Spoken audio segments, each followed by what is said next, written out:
जबलपुर के मां नर्मदा नदी के प्रसिद्ध तीर्थ स्थल ग्वारी घाट में प्रशासन और नाविकों के बीच लंबी बातचीत के बाद आखिरकार नौका संचालन दोबारा शुरू कर दिया गया है। गौरतलब है कि बरगी क्रूज हादसे के बाद सुरक्षा कारणों से पिछले 20 दिनों से नावों के संचालन पर पूरी तरह रोक लगा दी गई थी। इस पाबंदी के कारण नदी के उस पार बसे करीब 50 गांवों के ग्रामीणों और स्थानीय व्यापारियों को आवागमन में भारी परेशानियों का सामना करना पड़ रहा था। साथ ही सैकड़ों नाविकों के सामने भी रोजी रोटी का बड़ा संकट खड़ा हो गया था। प्रत्येक नाव में केवल 5 से 6 सवारियों को ही बैठाने की इजाजत होगी। सभी यात्रियों और नाविकों के लिए लाइफ जैकेट और सुरक्षा ट्यूब रखना अनिवार्य कर दिया गया है। नाविकों ने नौका संचालन दोबारा शुरू करने के लिए प्रशासन का दिल से आभार व्यक्त किया है। नाविकों ने प्रशासन को भरोसा दिलाया है कि वे सभी नियमों और निर्देशों का पूरी कड़ाई से पालन करेंगे। अटल प्रगति न्यूज से संवाददाता की रिपोर्ट। जी, दोबारा आज ग्वारी घाट नर्मदा तीर्थ स्थल में दोबारा नाव चालू हो रही हैं। किन बिंदुओं पे परमिशन मिली है?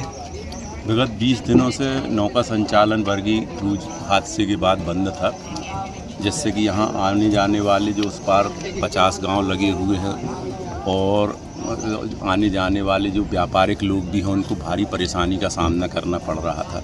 इसके साथ ही जो यहाँ पे सैकड़ों की संख्या में नाविक हैं, इनकी रोजी रोटी के संदर्भ में बड़ा भारी संकट हो गया था।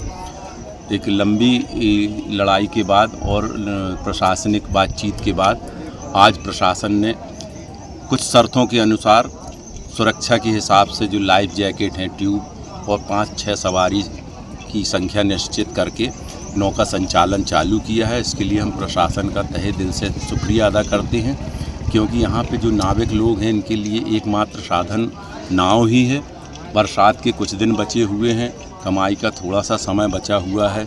ये आज 4 दिन में कुछ कमा लेंगे। अभी 15 जून के बाद बरसात लग जाएगी। इसके बाद फिर गंदा पानी जो रहता है यहाँ का बहुत ही धीमा हो जाता है।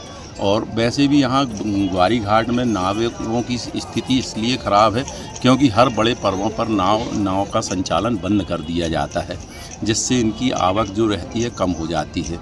तो मैं प्रशासन से विनम्र अनुरोध करूँगा कि किसी घटना के बाद कोई भी चीज़ बंद नहीं होती है, उसकी व्यवस्था जो है ऐसी की जाए, देखरेख ऐसी की जाए। हमेशा हम घटना होने का इंतज़ार ना करें।